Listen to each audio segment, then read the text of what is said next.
Halo semua, salam sejahtera Malaysia. Selamat datang ke channel Fels Lifestyle. Tonton Bapak, berkaitan dengan isu rasuah yang melibatkan nama 8 adun di Sabah. Akhirnya ini satu keputusan terkini daripada Ketua Pesuruhjaya SPRM, Tan Sri Azam Baki. Walaupun ramai rakyat Malaysia, khususnya di negeri Sabah, yang berkata mereka benci dengan pemimpin-pemimpin yang rasuah, kaki sakau. Khususnya di negeri Sabah memang kalau ada pemimpin politik yang terlibat dengan rasuah, sudah pasti menjadi bualan oleh netizen, menjadi bualan oleh ramai orang. Ada yang kata mereka perlu dihentikan, perlu dipecat, perlu ditangkap dan sebagainya. Namun kita tunggu saja prosedur yang sepatutnya. Apa yang akan berlaku? Sekiranya benar 8 adun di Sabah ini yang didakwah dituduh terlibat dengan rasuah. Nah, akhirnya ini satu lagi keputusan terkini daripada SPRM melalui Tan Sri Azam Baki sendiri. Ramai salah faham prosedur mengenai pemberi maklumat perkongsian daripada Malaysia kini. Manakala satu lagi perkongsian daripada FMT, rasuah adun Sabah, SPRM bidas hela pemberi maklumat. Azam Baki berkata, Akta Pemberi Maklumat 2010 hanya diberi kepada mereka yang tidak melakukan salah laku dalam sesebuah kes. Andai katalah pemberi maklumat ini juga adalah pemberi rasuah ataupun terlibat dengan kes ini, sudah pasti Akta Pemberi Maklumat 2010 tidak mampu untuk tidak boleh dipagunapakai kepada si pemberi maklumat ini. Sekiranya pemberi maklumat ini juga terlibat dengan isu dan kes rasuah di Sabah ini.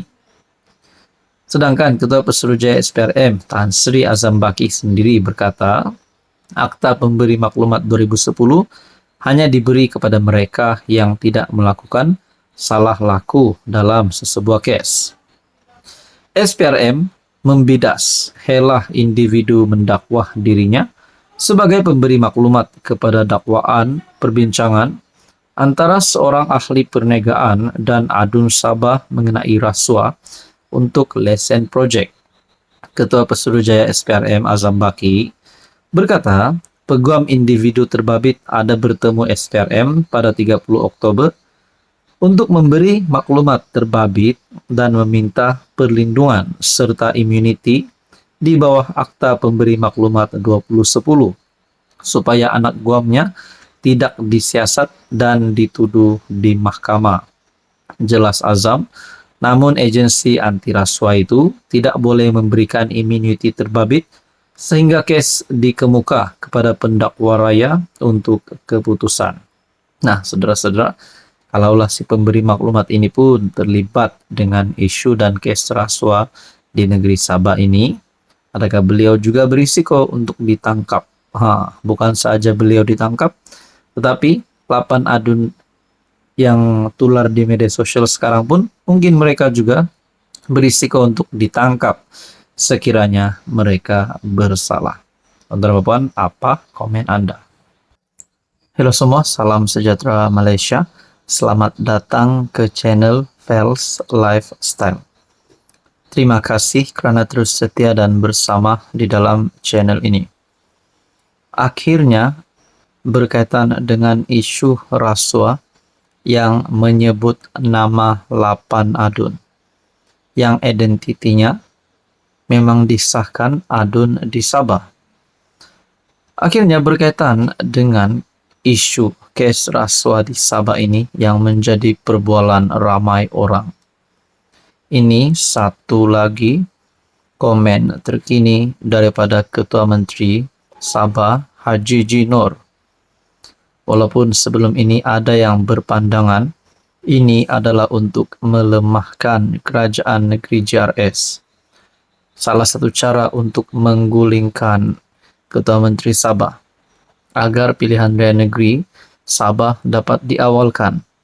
Sedangkan Ketua Menteri Sabah sebelum ini sudah membuat pengumuman berkaitan dengan tarik PRN adalah pada Oktober 2025. Nah, saudara-saudara, tuan-tuan dan puan-puan, ini satu kenyataan terkini daripada Ketua Menteri Sabah yang pasti mengejutkan.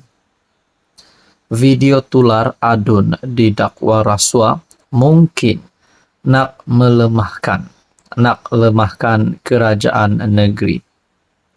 Adakah pengakuan daripada Ketua Menteri Sabah ini sebenarnya satu hint ataupun satu pembayang bahawa kerajaan negeri hari ini sedang diserang, ataupun kerajaan negeri hari ini mungkin ada perkara dalaman yang berlaku yang melibatkan dengan kes rasuah ini yang membolehkan kerajaan negeri pimpinan GRS hari ini boleh digulingkan. Saudara-saudara, Ketua Menteri Sabah Haji Jinor berkata, video tular membabitkan adun yang didakwa membincangkan rasuah baru-baru ini mungkin bertujuan untuk melemahkan kerajaan negeri.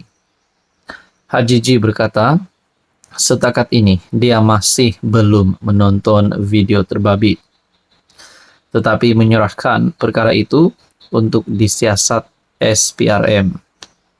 Ini susah untuk saya komen dan saya tidak boleh komen secara lanjut. Saya serahkan kepada pihak berwajib untuk menyiasat hal ini, kerana ini disifatkan mempunyai motif tertentu. Ini mungkin bertujuan melemahkan kerajaan, tapi saya ingin tegaskan bahawa kerajaan negeri hari ini kekal kukuh perpaduannya dalam Gabungan Rakyat Sabah dan juga Pakatan Harapan PH+. Ini cukup mantap, jadi itulah kedudukannya. Kita tunggu penyiasatan daripada pihak berwajib, katanya di lapor harian Metro. Malaysia Kini baru-baru ini melaporkan sekurang-kurang 8 rakaman video mengaitkan beberapa adun sebuah negeri yang didakwa membincangkan rasuah bernilai ratusan ribu ringgit yang diberikan kepada mereka sebagai balasan untuk mendapatkan projek.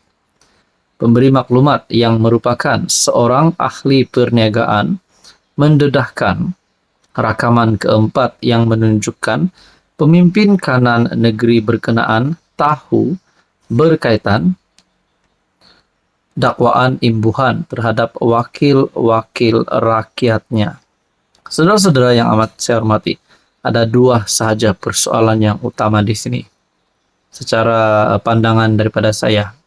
Yang pertama, kalau benar kerajaan negeri GRS di Sabah ini terlibat dengan rasuah, adakah PH tidak akan memberikan muka, kerana PH pimpinan Anwar Ibrahim memang Perdana Menteri yang tidak suka dengan rasuah.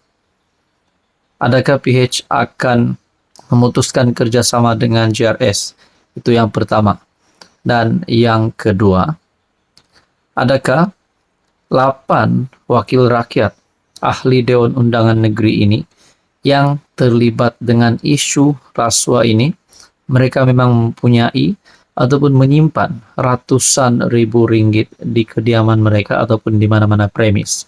Nah, saudara-saudara, itu persoalan daripada saya. Apa komen Anda?